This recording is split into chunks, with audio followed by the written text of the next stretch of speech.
Now, Illustrator's interface is essentially divided up into four main sections, or at least that's how I like to sort of visualize things.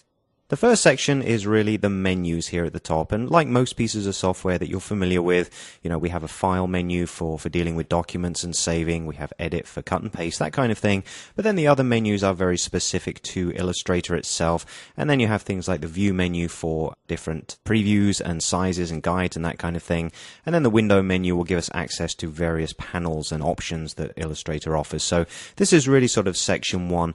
The other main option as well is your tool panel, and that's over here on the left-hand side. Now, depending on the size of the screen that you're working in, we're working in a slightly condensed screen resolution here so we can record a much higher quality for you. You may see a different layout here where all of the tools are in one long vertical line. But what we're viewing here is two side by side, which is really just a more compact way of viewing it. Now you'll notice that the tools are also divided into little sections. They're divided here by these small gaps. We've really got our main selection tools here. We then have our object creation tools, like for drawing paths and lines, rectangles, dealing with type and also brushes and that sort of thing.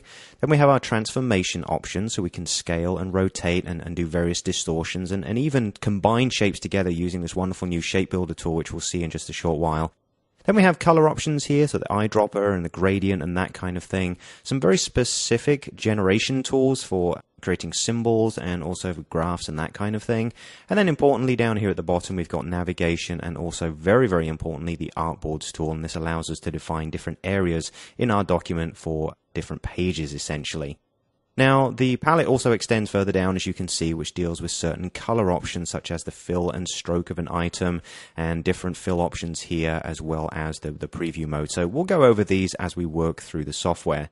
Now, the other option as well is on the right-hand side. These are your panels. Now, they're currently all closed off here on the right-hand side, but we'll customize those in a minute. So if you really divide that area up, you see that you've got your menus at the top, your tools on the left-hand side, you've got your panels on the right, but we'll change that actually. We're going to move some of them around.